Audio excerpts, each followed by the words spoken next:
Hello everyone. इस video में हम बीए सिक्स्थ सेम के नाटक द मर्चेंट ऑफ वेनिस इस नाटक के हम टेक्स्ट को ट्रांसलेट करने की कोशिश करेंगे। इस वीडियो में एक्ट 1 और सीन 3 के टेक्स्ट को ट्रांसलेट किया जाएगा। अब तक की जो स्टोरी हुई है इस नाटक की एक्ट 1 के सीन 1 और सीन 2 में, ये उससे आगे की स्टोरी इस सीन में चलेगी। इस सीन को समझने से पहले एक बार मैं आपको एक्ट 1 सीन 1 को रिमाइंड करवाना चाहूँगा।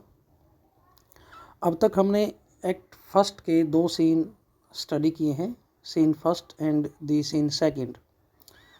पहला सीन वेनिस शहर में सेट है तो दूसरा सीन बेलमोंट शहर में सेट है। एक्चुअली अब तक इस नाटक में 2 स्टोरी पैरेलल चली हुई है। पहली स्टोरी चली हुई है बसानियो और एंटोनियो जो कि क्लोज फ्रेंड है, इन दोनों के बीच, यानी कि इनकी life story. And on the other side act 1 scene 2 में जो स्टोरी चल रही है वो है इस नाटक की हीरोइन पोर्शिया की स्टोरी। ये दोनों स्टोरी पैरेलल चली हुई है। पहला सीन वेनिस शहर में सेट है तो दूसरा सीन बेलमोंट शहर में। ये दोनों स्टोरी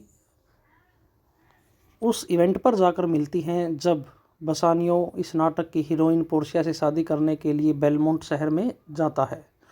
उससे पहले तक ये दोनों स्टोरी, यानी कि एक तरफ बसानियो और एंटोनियो की स्टोरी है वो चल रही है, यानी कि बसानियो इस नाटक की हीरोइन पोर्शिया से शादी करने के लिए प्रयास करता है। दूसरी तरफ ऑलरेडी पोर्शिया की शादी के रिकॉर्डिंग इवेंट हो रही हैं नाटक में, वहाँ पर कुछ लड़के आए हैं उससे शादी करने के लिए, तो वहाँ पर एक अलग स्टोरी चली हुई है। एक्ट 1 सीन 1 की स्टोरी जहाँ से ख़त्म होती है, यानी कि जिस मोमेंट में हम एक्ट 1 सीन 1 को एंड करते हैं, तो उसी से आगे इस सीन 3 को सेट किया गया है। एक्ट 1 सीन 1 में यहाँ तक बात पहुँची थी इस स्टोरी की कि जो बसानियो है और एंटोनियो है, दोनों क्लोज फ्रेंड हैं, ये दोनों आपस में बातचीत करते हैं। ये दोनों मुख्य कैरेक्टर एक्ट 1 सीन 1 में इंट्रोड्यूस करवाए जाते हैं हमें। इन दोनों के बीच में कन्वर्सेशन होती है और बसानियो इस सीन के यानी कि एक्ट 1 सीन 1 के लास्ट मोमेंट में जिक्र करता है एंटोनियो के सामने कि बेलमोंट शहर में एक लड़की है जिसका नाम है पोर्शिया, बहुत खूबसूरत है, जवान है और बहुत बड़ी प्रॉपर्टी की वो अकेली मालकिन है। और बसानियो अपने दोस्त एंटोनियो को समझाता है कि मेरा प्लान है उससे शादी करना और उससे शादी करने के बाद मैं उसकी प्रॉपर्टी का मालिक बन जाऊंगा और जो पैसे मैंने लोगों से उधार ले रखे हैं और एंटोनियो जो आपसे भी ऑलरेडी उधार ले रखे हैं, मैं सारे कर्ज को चुकता कर पाऊंगा। ये प्लान है बसानियो का पोर्शिया से शादी करने के लिए। जब बात आती है बसानियो की बेलमोंट शहर में जाने की, तो एक प्रॉब्लम होती है बसानियो की कि उसके पास जाने के लिए पैसे नहीं हैं। ट्रैवलिंग के में जो खर्च होगा उस खर्च के लिए भी बसानियों के पास पैसे नहीं हैं।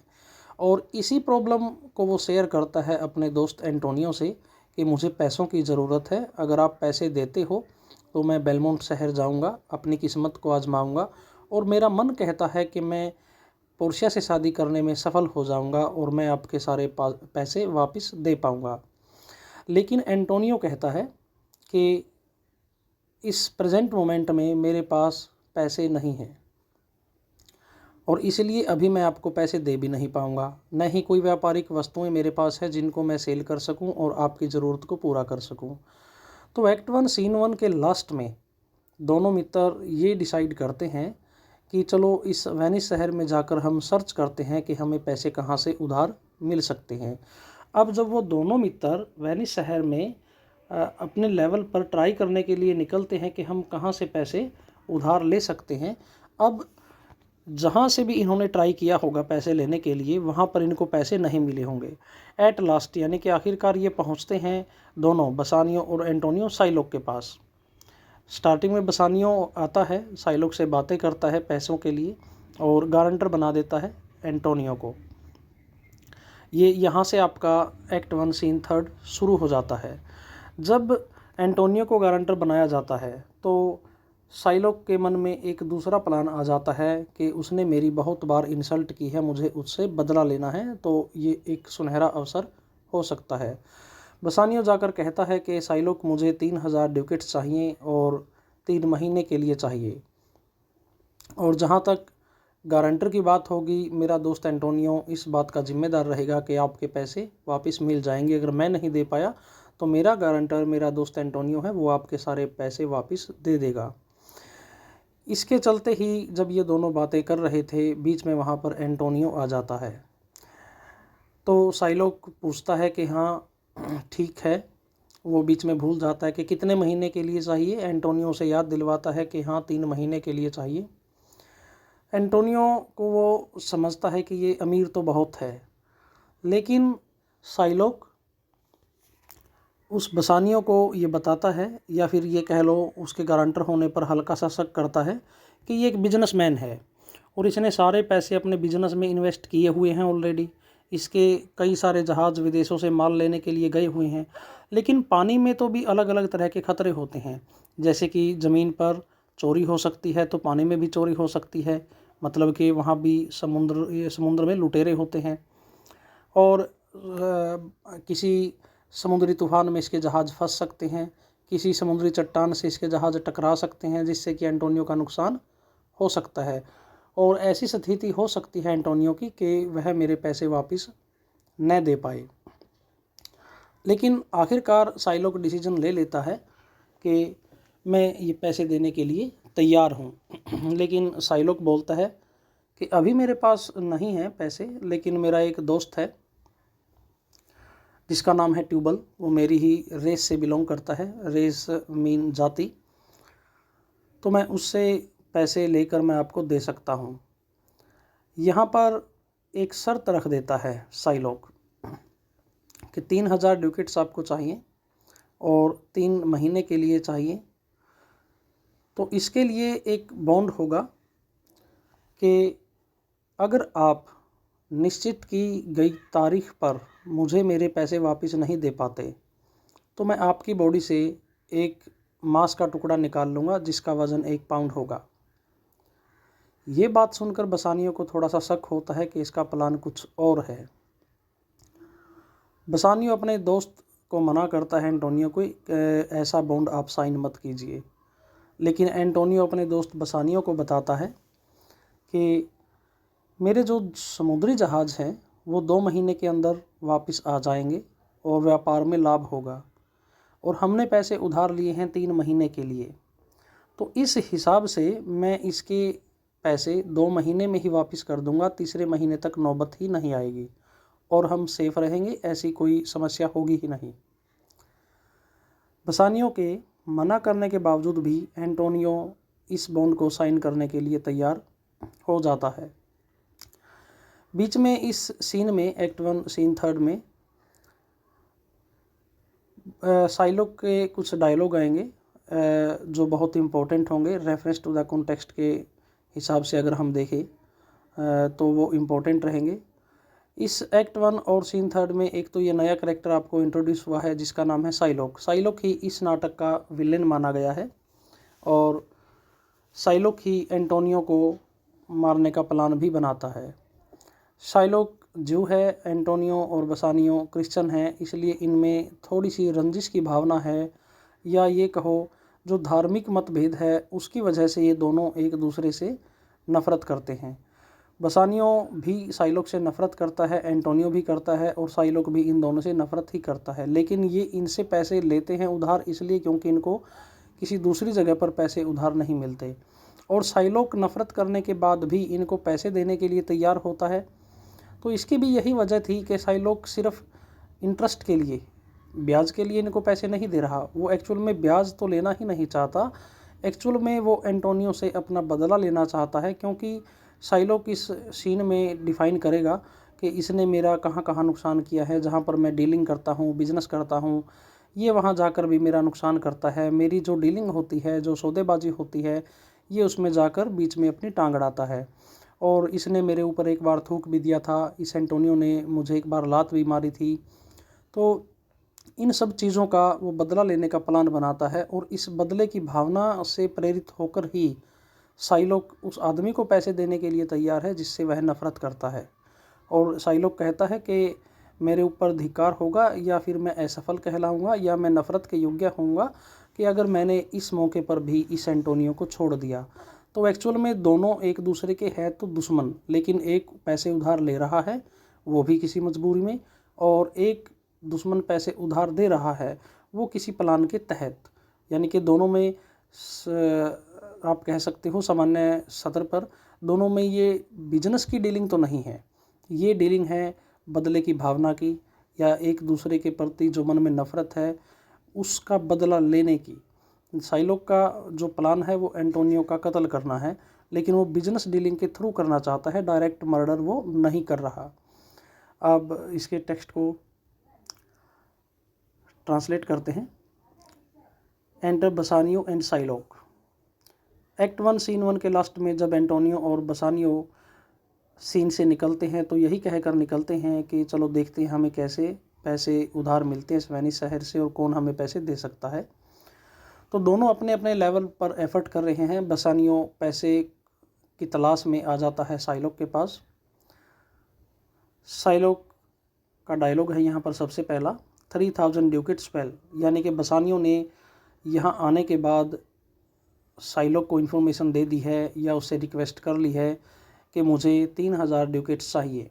ये सुनने के बाद साइलोक बोलता है 3000 ड्यूकेट्स वेल, तो आपको बसानियो 3000 ड्यूकेट्स चाहिए, ठीक है। Bassanio ay sir for 3 months, yes sir, हाँ श्रीमान मुझे 3 महीने के लिए चाहिए। कहने का मतलब 3000 ड्यूकेट्स चाहिए और 3 महीने के लिए चाहिए। साइलोक फिर कंफर्म करता है फॉर 3 मंथ्स वेल, तो आपको 3 महीने के लिए चाहिए, ठीक है। बसानियो फॉर द विच, जिन पैसों के लिए, जिन पैसों के लिए, एज आई टोल्ड यू, जैसे कि मैंने आपको बताया है, Antonio shall be bound, Antonio मेरा गारंटर होगा, एंटोनियो जिम्मेदार होगा। Antonio shall be bound, Antonio मेरा जिम्मेदार होगा। Shylock Antonio shall become bound well, अच्छा तो 3000 ड्यूकेट्स चाहिए, 3 महीने के लिए चाहिए और उनके लिए जिम्मेदार आपका जो क्लोज फ्रेंड है एंटोनियो जिम्मेदार होगा। बसानियो मे यू स्टेड मी, ये बात सुनने के बाद जब साइलोक ने कंफर्म कर लिया, बसानियो फिर पूछता है मे यू स्टेड मी, क्या आप मेरी मदद करोगे? यानी कि सारी बातें आपके माइंड में क्लियर है साइलोक, अब बताओ मे यू स्टेड मी, क्या आप मेरी सहायता करोगे? विल यू प्लेजर मी, क्या आप मुझे खुश करोगे? यहाँ पर खुश करना, सेटिस्फाई करना मतलब कि मेरी ज़रूरत पूरी करना। शैल आई नो योर आंसर, क्या मैं आपका जवाब जान सकता हूँ साइलोक, क्या आप मेरी मदद करने वाले हो? मीन, क्या आप मुझे 3000 ड्यूकेट्स 3 महीने के लिए, जिनके लिए एंटोनियो जिम्मेदार होगा, ये पैसे मुझे उधार देने वाले हो? 3000 ducats for 3 months and Antonio bound, यानी कि इस एक लाइन में ही इस पूरी इसकी जो डिमांड थी उसको समराइज करता है साइलोक। 3000 ड्यूकेट्स चाहिए, 3 महीने के लिए चाहिए और जिनके लिए एंटोनियो जिम्मेदार है। बसानियो कहता है हाँ ये सारी बातें सही हैं। योर आंसर टू दैट, इस बात के लिए आपका क्या जवाब है, येस और no? Shylock Antonio is a good man, Antonio एक अच्छा आदमी है। Bassanio have you heard any imputation to the contrary, Bassanio ने हैरानी से पूछा साइलोक से, आपने कहा साइलोक एक अच्छा आदमी है, वो अच्छा तो है ही, इसमें कोई शक की बात है क्या? आज तक आपने कभी भी इस वेनिस शहर में एंटोनियो के खिलाफ किसी को बोलते हुए देखा? हैव यू हर्ड, क्या कभी आपने सुना? एनी इम्पुटेशन, कोई उसके ऊपर विवाद खड़ा किया गया हो या उसकी इज्जत पर किसी ने शक किया हो या उसके विश्वास पर किसी ने उंगली उठाई हो? Have you heard any imputation to the contrary, किसके विरोध में? एंटोनियो के। क्या कभी आपने एंटोनियो के विरोध में किसी को बोलते हुए सुना? साइलोक समझ जाता है कि बसानियो को थोड़ा सा गुस्सा आया, उसके दोस्त के बारे में मैंने ऐसे कमेंट कर दी। यहाँ पर साइलोक अपनी सफाई देते हुए कहता है हो नो नो नो नो, नहीं नहीं नहीं, my meaning in saying he is a good man, जब मैंने ये कहा कि Antonio is a good man, Antonio एक अच्छा आदमी है, मेरा कहने का मतलब ये था, मेरा कहने का मतलब ये है to have you understand me that he is sufficient, कि आप मेरा मतलब ये समझो कि मेरा कहने का तात्पर्य यह था कि जो एंटोनियो है वह इस लोन के लिए पर्याप्त आदमी है। पर्याप्त का मतलब वो गारंटर के रूप में स्वीकार्य है मुझे, उसकी इतनी हैसियत तो है, वह 3,000 के लिए 3 महीने के लिए वो गारंटर बन सकता है। ही इज़ सफिशिएंट, वह पर्याप्त है, आपने उसका नाम ले दिया, मैं पैसे दे सकता हूँ, इसका कहने का भाव ये था यहाँ पर। Yet his means are in supposition, yet का मतलब फिर भी, चलो उसके पास आर्थिक सत्र उसका अच्छा है, उसके पास पैसे हैं, लेकिन फिर भी हिज मीन्स उसकी आय के साधन यानी कि उसका बिजनेस आर इन सपोजिशन अभी संभावनाओं में है। अभी संभावनाओं में है इसका मतलब ये है अभी उसके जहाज़ वापस नहीं आए हैं, व्यापार करने के लिए गए हुए हैं, हो सकता है उनके साथ कोई दुर्घटना रास्ते में हो, यानी कि कंफर्म नहीं है कि इस साल उसके जहाज़ वापस आएंगे, उसका बेनिफिट होगा और वो मेरे पैसे वापसी दे पाएगा। Yet his means are in supposition, लेकिन उसकी आय के साधन या फिर उसकी आमदनी अभी संभावनाओं में है।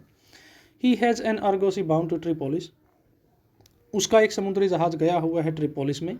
अनदर टू द इंडीज, दूसरा इंडीज में।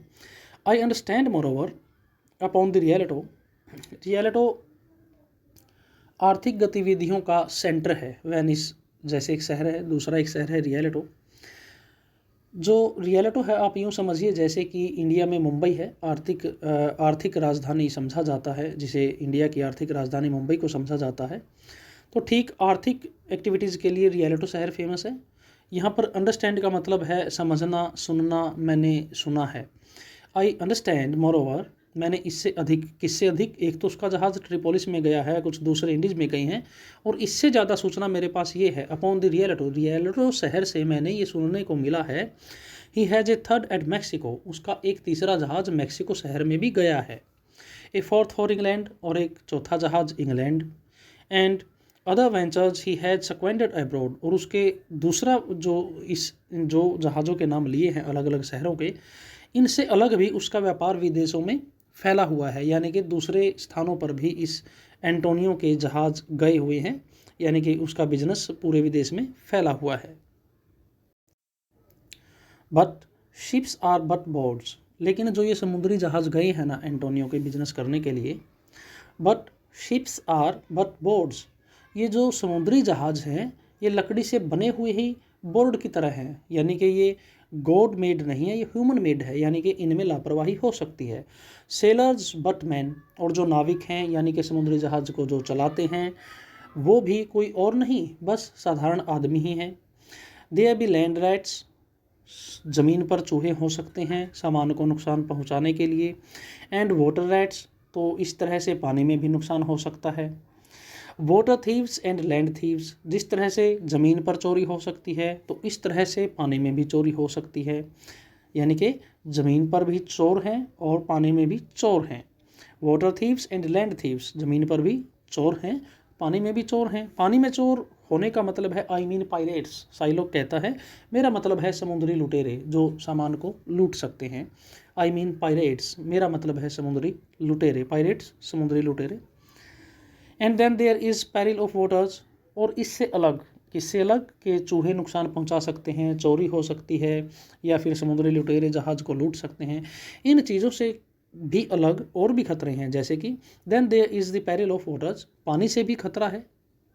पैरिल खतरा, इन डेंजरस सिचुएशन में जब कोई फंस जाता है तो पैरिल खतरा। द पैरिल ऑफ वाटर्स, पानी से भी खतरा है, यानी कि समुद्री तूफान आ सकता है, जहाज़ पानी में डूब सकता है। विंड्स, हवाएं अपना रुख बदल सकती हैं, हवाओं से भी खतरा है। एंड रॉक्स, और समुद्र में जो चट्टान होती हैं उनसे समुद्री जहाज़ टकरा सकता है, तो उनसे भी जहाज़ डूब सकता है, तो ये भी एक प्रकार का खतरा ही हुआ। The man is not with standing sufficient, not with standing का मतलब होता है आखिरकार, आफ्टर ऑल, हाउएवर, लेकिन फिर भी, कुल मिलाकर, ये आप कह सकते हो। नॉट विद स्टैंडिंग यानी कि कुल मिलाकर, इन बातों को इग्नोर करते हुए। After all the man is sufficient, जिसका आपने नाम लिया ना, वो आदमी कौन, Antonio. The man is sufficient, तो ये आदमी एक गारंटर के रूप में स्वीकार्य है, पर्याप्त है। बी एश्योर्ड यू मे, तो आप सुनिश्चित करो, क्या मुझे पैसे देने के लिए आप तैयार हो। बी एश्योर्ड यू मे, क्या आप पैसे दे पाओगे। I will be assured I may, मैं सुनिश्चित कर लूँगा, क्या मैं पैसे दे पाऊँगा। And that I may be assured I will bethink me, और आई मे बी एश्योर्ड, मैं सुनिश्चित हो जाऊंगा। I will bethink me, मैं इसके बारे में एक बार स्वयं सोच लूँगा और उसके बाद मैं सुनिश्चित कर दूंगा क्या मैं पैसे दे सकता हूँ। मैं आई स्पीक विद एंटोनियो, क्या मैं इसके बारे में, आपका जो मित्र है एंटोनियो, क्या मैं उससे बातें कर सकता हूँ। मैं आई स्पीक विद एंटोनियो, क्या मैं एंटोनियो से बातें कर सकता हूँ। If it please you to dine with us, if it please you, अगर आपको बुरा न लगे, इसका क्या मीनिंग है। इफ़ इट प्लीज यू, अगर आपको बुरा न लगे, या फिर यूँ कहिए अगर आपको खुशी हो, अगर आपकी रजामंदी हो, अगर आपको ये बात स्वीकार्य हो। If it please you to dine with us, तो आप हमारे साथ डिनर कर सकते हो। टू डाइन का मतलब डिनर करना। If it please you to dine with us, हाँ आप एंटोनियो से बातें कर सकते हो। अगर आपका मन है हमारे साथ डिनर करने का तो डिनर पर आ जाइए आप, वहाँ पर आपको एंटोनियो से बातें करने का मौका मिल जाएगा। अब जो ये डायलॉग है साइलोग का, एक्ट 1 सीन 3 में, ये डायलॉग इस नाटक की जो थीम है, रिलीजियस जो बेस है, इसके मेन कैरेक्टर्स के बीच में जो हेट्रेड है, नफ़रत है, उसकी जो फाउंडेशन है वो है इनका क्या है, धार्मिक मतभेद। अब ये जो डायलॉग है साइलोग का, ये उसी से रिलेटेड है, बहुत अच्छा डायलॉग है। येस टू स्मेल पोर्क, यहाँ पर साइलोग हैरानी के साथ कहता, हाँ टू स्मेल पोर्क, सुअर का मांस सूंघने के लिए। To eat of the habitation, यहाँ पर हैबिटेशन का मतलब है निवास स्थान, और निवास स्थान किसी आदमी का नहीं बल्कि आत्मा का। आत्मा किस में निवास करती है, किसी न किसी बॉडी में, जैसे कि ह्यूमन बॉडी है या लायन की बॉडी है, किसी भी जानवर का शरीर है। यानी कि यहाँ पर हैबिटेशन क्या हुआ, शरीर, बॉडी। इनटू विच, लास्ट का वर्ड लीजिए आप इस लाइन का, into which, to eat of the habitation, उस शरीर का मांस खाने के लिए, या फिर उसका मांस खाने के लिए जिसमें, इनटू विच, जिसमें योर प्रॉफिट, आपके पैगंबर ने, द नजराइट, योर प्रॉफिट द नजराइट, आपके पैगंबर नजराइट ने, कंजर्ड द डेविल, कंजर्ड का मतलब होता है जादू टोना करना, कोई चीज़ हासिल करने के लिए तंत्र मंत्र का सहारा लेना। कंजर्ड द डेविल इनटू, मैं उसका मांस खाऊंगा जिसमें, मैं उस शरीर को खाऊंगा जिस शरीर में आपके पैगंबर नजराइट ने जो दानव है, दानव की आत्मा डाल दी थी, यानी कि सूअर का। इनकी कहानियों के अनुसार सूअर में नजराइट ने, सूअर के अंदर दानव की आत्मा डाल दी थी, यानी कि सूअर का जो झुंड था उसमें दानव की आत्मा चली गई थी। तो कहने का मतलब ये है साइलोग का, हाँ आपके साथ डिनर करूँगा मैं सूअर का मांस सूंघने के लिए, या फिर उस बॉडी को खाने के लिए जिस बॉडी में आपके पैगंबर ने दानव की आत्मा डाल दी थी। I will buy with you, मैं आपके साथ खरीदारी कर सकता हूँ। सेल विद यू, मैं आपको कुछ सामान बेच सकता हूँ।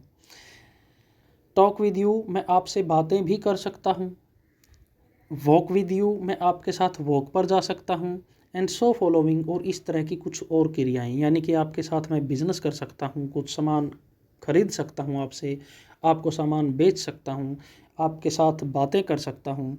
वॉक विद यू, मैं आपके साथ वॉक पर जा सकता हूँ। एंड सो फॉलोइंग, और इस तरह की कुछ और गतिविधियाँ क्रियाएं मैं कर सकता हूँ। अब ये बोलता है यहाँ पर बट, लेकिन। आई will not eat with you, मैं आपके साथ खाना नहीं खाऊंगा। यहाँ पर ये देखो धार्मिक मतभेद की यहाँ पर वजह आती है।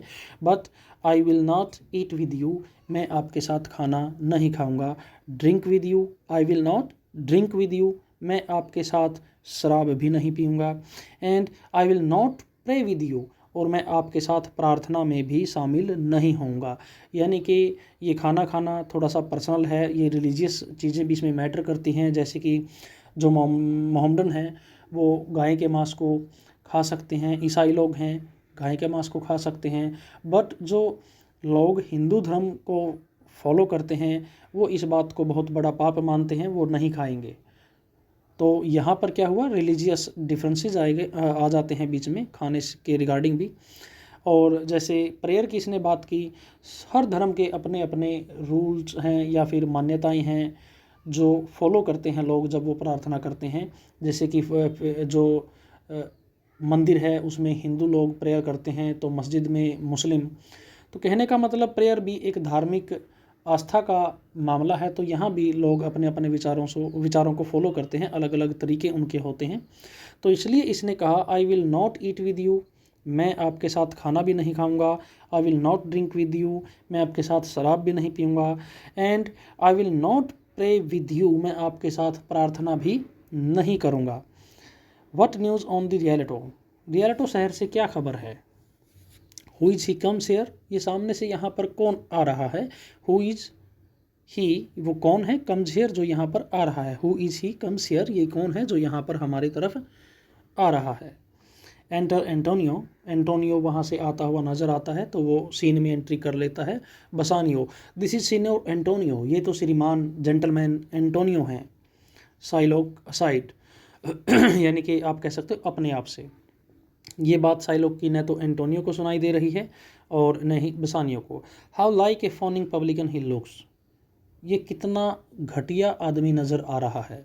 यहाँ पर एक वर्ड आया फॉनिंग, फॉनिंग का मतलब होता है, वैसे तो फ्लैटरिंग भी होता है, चापलूसी करना, या फिर ये कह लो बाहर से अच्छा नज़र आना। फॉनिंग का यहाँ पर जो मीनिंग निकलेगा अकॉर्डिंग टू सिचुएशन या in this context we can say fawning meaning बाहर से अच्छा नज़र आना। और पब्लिकन का मतलब होता है टैक्स वसूल करने वाला, यानी कि जैसे कि गवर्नमेंट का जो एम्प्लॉय है, पुराने ज़माने की अगर हम बात करते हैं तो वो बाहर से अच्छा व्यवहार करते हुए लोगों से टैक्स वसूल करके राजा को देता था। तो यहाँ पर इसका मीनिंग यही है कि वास्तव में तो ये हमसे कुछ लेकर जाता है, टैक्स वसूल करने वाला, टैक्स कलेक्टर उसे आप कहिए पब्लिकन को, वो हमसे कुछ ना कुछ लेकर जाएगा, देकर नहीं, यानी कि वो हमारे लाभ में नहीं है बल्कि हमें वो नुकसान देने वाला है। और फॉनिंग का मतलब यहाँ पर हुआ बाहर से अच्छा आने वाला। How like a fawning publican he looks, ये कितना बड़ा चापलूस या धोखेबाज नज़र आ रहा है, या टैक्स वसूल करने वाला भी आप कह सकते हो।